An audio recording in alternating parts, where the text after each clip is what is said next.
Hi guys, in this video I will replace the original reservoir for the windshield wiper fluid by a 3D printed alternative for it. So this will be a step-by-step guide on how to install this alternative reservoir on the NB2 Miata. In the engine bay of the NB2 Miata, the windshield wiper fluid reservoir is very visible. It's located just above the exhaust manifold, and it is huge. Yeah, so I can imagine that people would like to use a smaller reservoir and then relocate that to this area here, just behind the firewall. I've seen solutions before with the Suzuki Cappuccino reservoir, but also with a Mercedes reservoir that fits right in there. And the idea is the same, but the design that I'm using is different. And this is a new design. It's 3D printed, specifically designed for that area I just showed you. There's a cap. You can print it in the colors you like. To fill the reservoir, there is an opening over here to reuse the motor for the washer fluid. And these 2 points will be used to fix it in place. Then I have an old reservoir here with the washer fluid motor that I will be reusing. And for those who want to test that motor ahead of time, if you have a spare, or if you want to reuse the original one, then of course you can test it on the car. But for those who want to know, there are 2 pins. The top one is the ground and the bottom one is the 12-volt feed. Yeah, and that's when you want to test the motor. The original connector is located down there, and what I will be trying is to see if that cable length is long enough to not having to extend the wires, because basically if I can get them up here and towards the motor, then it's fine. So in theory the length should be long enough. Maybe it's different on the NB, but on the NB2 I think it should be long enough. So let's see what we can do. I will first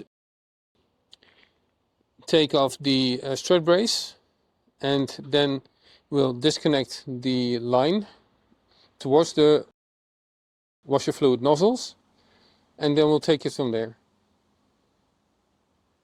So in the meantime I unplugged the connector from the washer fluid motor, and also the clip that holds the wiring next to the reservoir, this one. And I also moved the cruise control actuator out of the way, because the fluid line goes underneath the actuator and where this clip is mounted to the chassis. But you can press the clip in from the fender, inside the fender, to release it, because we will not be keeping the fluid line in this location.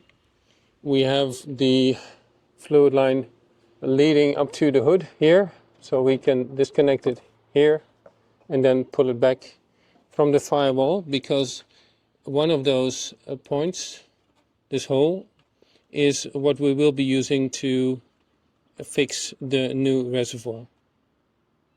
I will now continue by removing this washer fluid bottle.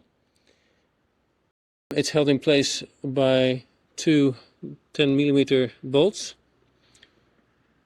so this will have to come out. The washer fluid bottle is out now, and what we now see in the engine bay is that it leaves a big bracket in place, and I don't think it's used for any other purpose than just the washer fluid bottle, so I will try to remove that one as well. This is the bracket that holds the water fluid reservoir in place. It is held in place by two bolts. A 12mm socket can take those bolts out. Before I can take out that bracket, I also had to remove the airbox and the rest of the air intake. After removing the bracket, I reinstalled the bolt to protect the thread. This bolt is where the airbox will mount back into, so that it's going to be fine. You can see over there a gray clip.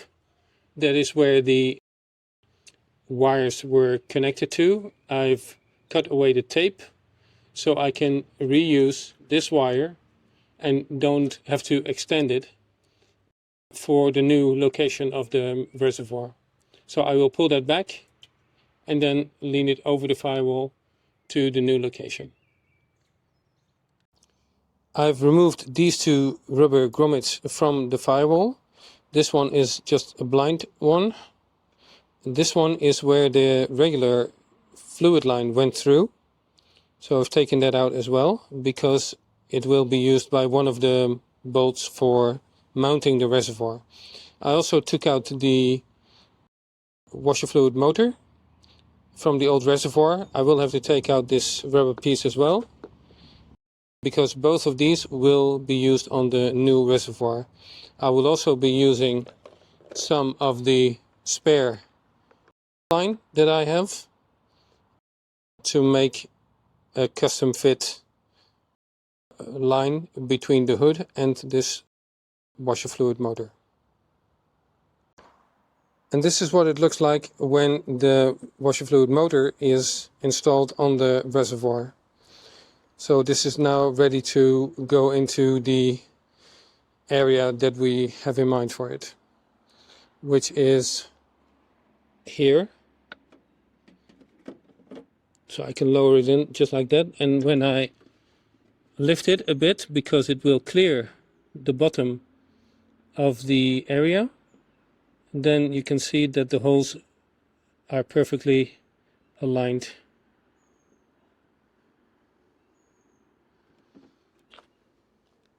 And there you have it. The reservoir is now completely installed using the two fasteners that André provided. I will fill up the reservoir in a moment. I did connect a piece of line between the hood and the washer fluid pump, and also made sure that the electrical connection is now in place. For the wiring, I've just put it underneath here, so it can pass just above the firewall, stays underneath the rubber without any modifications to the wiring, which is a big plus. So what remains to do for me now is to make sure that I will reconnect the actuator, put back the airbox, the air duct and the strut brace. And then, like I said, I will fill up the reservoir and we can test it. Let's take a moment to talk about the designer of this product. His name is André Filipe. He's originally from Portugal, but currently lives in Belgium. I reached out to him via Facebook when I noticed the post on the Mazda DIY Facebook group, and told him that I would like to make a video about this product because I liked what I saw. Then when I found out that he was living in Belgium, not too far away from the location where I'm currently doing a project for 2 days a week as a retail consultant, then we decided to meet up. And in return for the reservoir, I gave him the brackets that I designed together with my brother-in-law for the Mazda 6 cruise control installation, knowing that he has an NB1 and would like to have cruise control on his car. So there's no sponsorship or affiliates, etc. in place. I don't do that kind of stuff. I think he's a great guy, designs very nice products. I might do a video on another product that he designed, but if you like this reservoir, I will make sure to provide a link to where you can find the 3D design for it, or reach out to André Filipe directly. Everything is back on the car, except for that big reservoir that leaves a big hole in the engine bay, which is fine. And then we have our new reservoir over there. It is filled up now, so I'll close the hood and then we're ready for a test. So now it's time to test. I expect it to work, but let's try it out.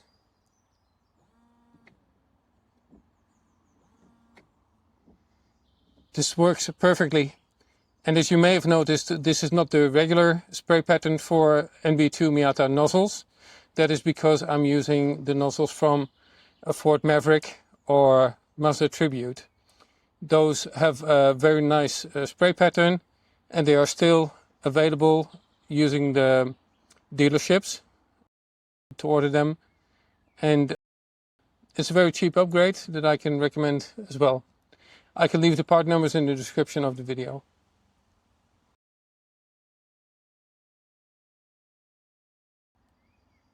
And that's it for this video. If you have any questions or remarks, leave them in the comment section below. Let me know what you think of this modification. Is it worth it? Yes or no? Thanks for watching MX5 Info, and until next time.